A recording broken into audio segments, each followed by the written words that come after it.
గ్రంథం సిద్ధయోగుల విభూతి. టయిషా అబ్లార్.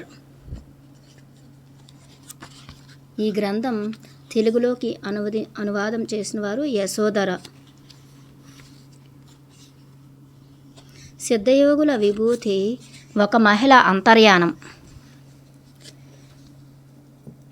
అఖండ సంకల్పం, అద్భుత శిక్షణ, అలుపెరగని సాధన ద్వారా మానవులను భౌతికత్వం నుంచి దివ్యత్వానికి తరింపచేసే ఈ అత్యద్భుత అభ్యాసాన్ని వర్ణించే సరైన తెలుగు పదం లభించలేదు. సామాన్య ప్రజానీకానికి సుపరిచితమైన సిద్ధత్వం లేదా సార్సరీ, మర్మయోగి అని ఉపయోగించినప్పటికీ నిజానికి ఈ మాస్టర్స్ వాటన్నిటికీ అతీతమైన పూర్ణమైన మహిమాన్వితులైన దివ్యాత్ములు అనే సత్యం పాఠకులు ఈ అద్భుత గ్రంథరాజం చదివినంతనే ఇట్టే గ్రహించగలరని ఆశిస్తూ ధ్యానలహరి. ముందు మాట. కార్లోస్ కాస్నెడా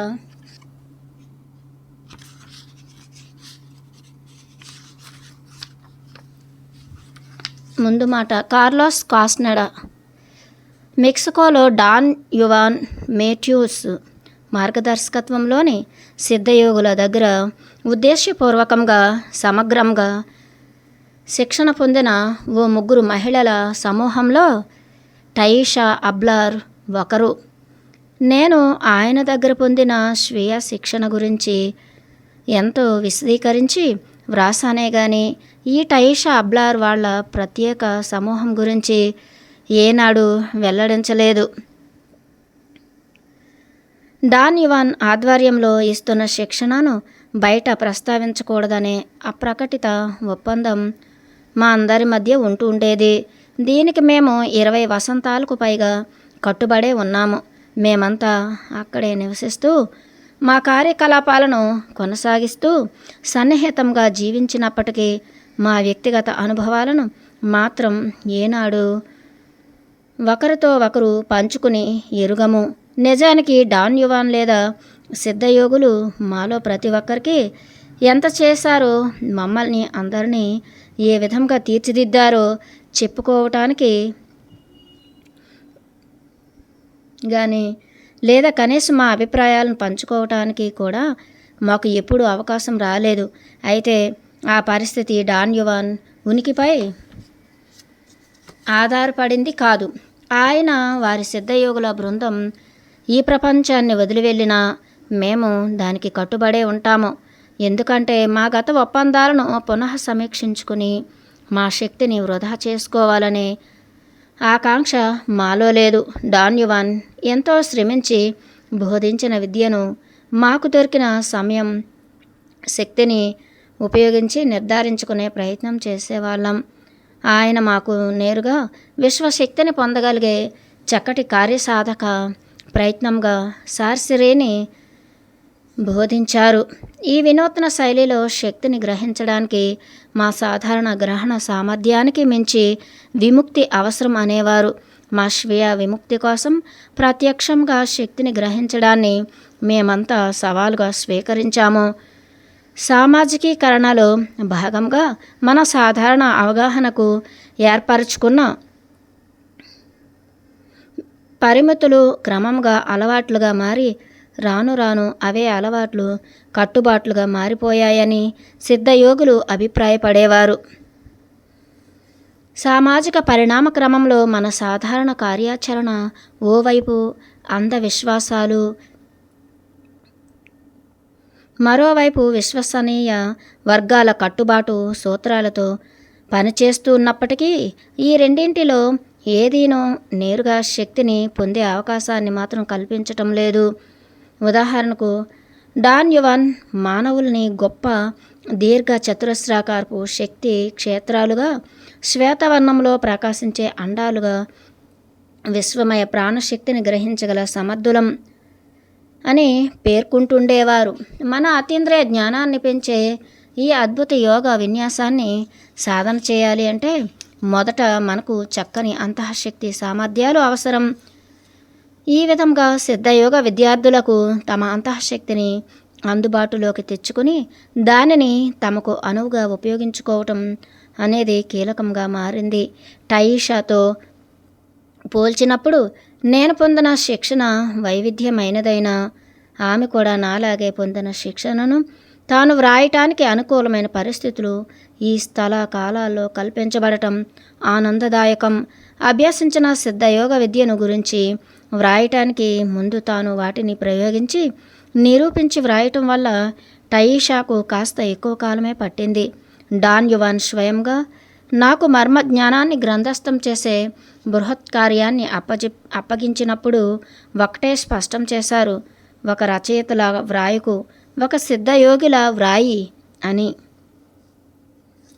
నేను మరింత మెరుగైన అవగాహనతో కూడిన స్థితికి చేరి వ్రాయాలని ఆయన ఉద్దేశ్యం.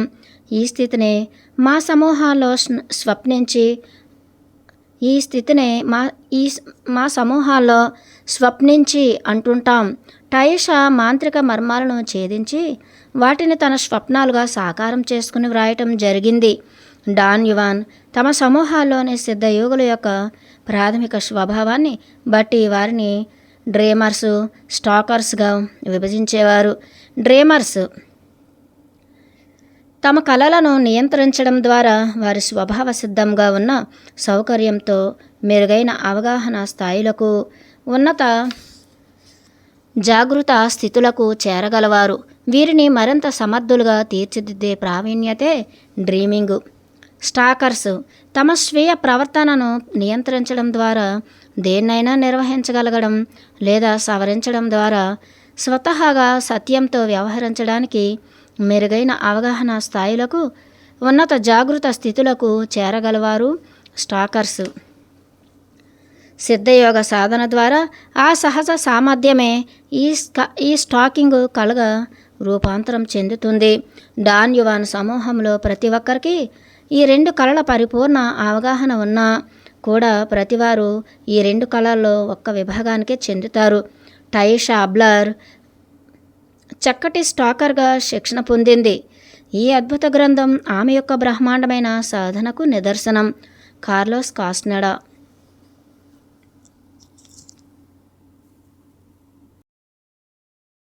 తొలి పలుకు. నేను కఠోరమైన క్రమశిక్షణతో కూడిన సిద్ధయోగాన్ని అభ్యసించి దాని సాధన కోసం నా జీవితాన్ని అంకితం చేశాను. నేను ఆంథ్రోపాలజిస్ట్గా పోస్ట్ గ్రాడ్యుయేషన్ చేసి ఆ విభాగంలో PhD కూడా చేశాను. నా విద్యాభ్యాసం గురించి మాట్లాడేటప్పుడు ఈ క్రమంలోనే చెప్తాను, ఎందుకంటే నేను సిద్ధయోగంలోనే మొదటగా ప్రవేశించడం జరిగింది. సాధారణంగా ఎవరైనా ఆంథ్రోపాలజిస్ట్ అయ్యాక భిన్న సంస్కృతులపై పరిశోధన చేయాల్సి వస్తే అందులో ఓ అంశంగా ఉదాహరణకు సిద్ధయోగ సాధన లేదా మరేదైనా చేస్తారు. కానీ దానికి భిన్నంగా నేను మాత్రం ఓ మర్మయోగ విద్యార్థిగా ఉంటూనే ఆంథ్రోపాలజీ చదువుకోవటానికి వెళ్ళాను. నేను 1960 సంవత్సరంలో టక్సన్ అరిజోనాలో నివసిస్తున్నప్పుడు క్లారా గ్రౌ అనే మెక్సికన్ మహిళ మెక్సికోలోని సోనోరా రాష్ట్రంలో గల తమ భవంతిలో నివసించటానికి నన్ను ఆహ్వానించటం జరిగింది. అక్కడ వారి అద్భుత ప్రపంచాన్ని నేను సంపూర్ణంగా ఆస్వాదించడానికి ఆమె సాయశక్తులా కృషి చేశారు. క్లారా గ్రౌ ఓ సిద్ధయోగిని. 16 మంది సిద్ధయోగులు ఉన్న నిర్బంధ బృందంలో ఆవిడ ఓ సభ్యురాలు.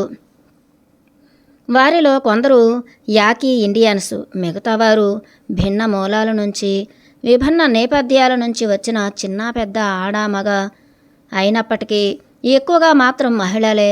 వారంతా ఒకే హృదయంతో ఒకే లక్ష్య సాధన కోసం ఓ మార్గాన్ని అనుసరించారు.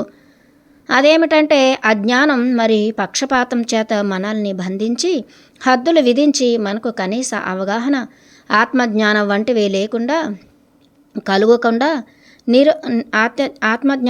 వంటివి కలుగకుండా నిరోధించే అంధవిశ్వాసాల్ని బ్రద్దలుగొట్టి జాగృతుల్ని చేసి కాంతి లోకాలకి పయనింపజేయటం. ఆధ్యాత్మిక పథంలో అలాంటి అవగాహన రాహిత్య బంధనాలను, అవరోధాలను ఛేదించినప్పుడు అనూహ్యమైన ఉన్నత కాంతి లోకాల్లోకి అధిరోహణం చేస్తాము. వారు దీనిని సార్సరర్స్ క్రాసింగ్ అంటారు. సార్సరర్స్ క్రాసింగ్ అంటారు. కొన్నిసార్లు వారు దీన్ని ఆబ్రాక్ట్స్ ఫ్లైట్,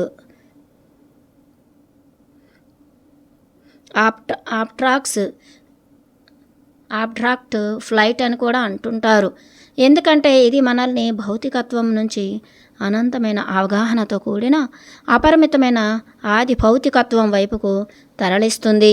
ఈ సిద్ధయోగులు నా అబ్స్ట్రాక్ట్స్ ఫ్లైట్కు ప్రోత్సహించడం వల్ల నేను కూడా వారి మౌలిక ప్రయత్నాల్లో పాలు పంచుకోవటం జరిగింది. ఇలా యాదృచ్ఛికంగా నా విద్యా శిక్షణ సైతం నా ఆంతర్యానికి సన్నాహాలు చేసుకోవటంలో అంతర్భాగం అయిపోయింది. మా సిద్ధయోగుల బృంద నాయకుడిని నాగువాళ్ళు అనేవాళ్ళం. వారికి విద్యాపరమైన పాండిత్యంలోని ఆసక్తి మెండుగా ఉండేది.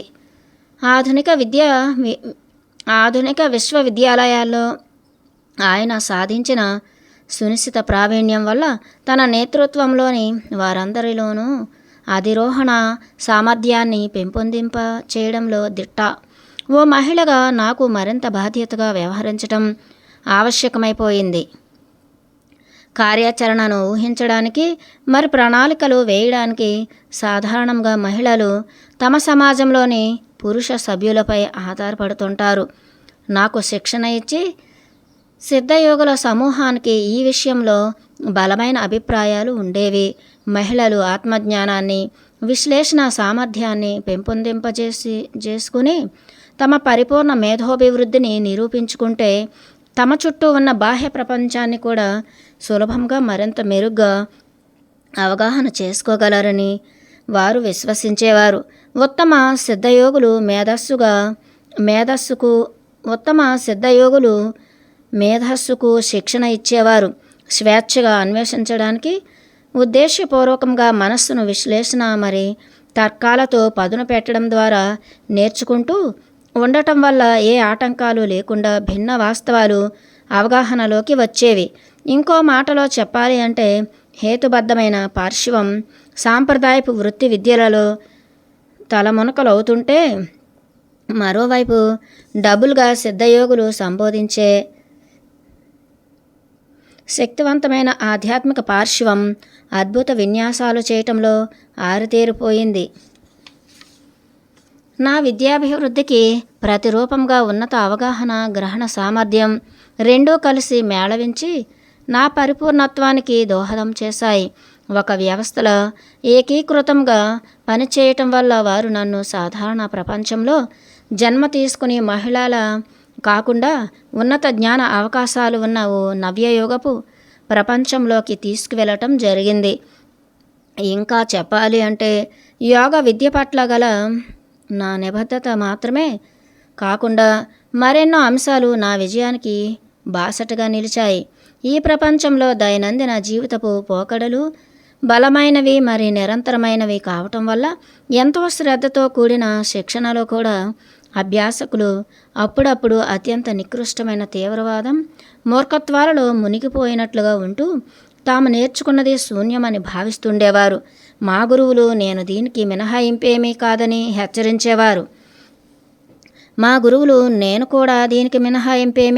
హెచ్చరించేవారు.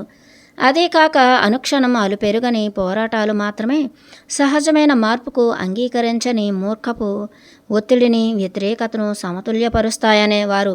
నా అంతిమ లక్ష్యాలు జాగ్రత్తగా గమనించాక నేను నా సహచరులతో కలిసి ఓ నిర్ధారణకు వచ్చాను.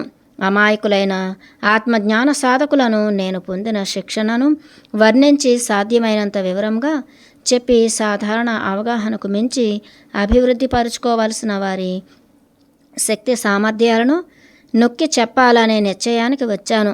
ఇలాంటి మెరుగైన అవగాహన తెలివిగా, ఆచరణాత్మకంగా, కొత్త పద్ధతిలో ఉండాలి కదా మరి. అది ఎట్టి పరిస్థితుల్లోనూ ఈ ప్రపంచంలో రోజువారీ జీవితాన్ని ఇదివరకులాగే అవగాహన పొందే విధానానికి కొనసాగింపుగా ఉండకూడదు.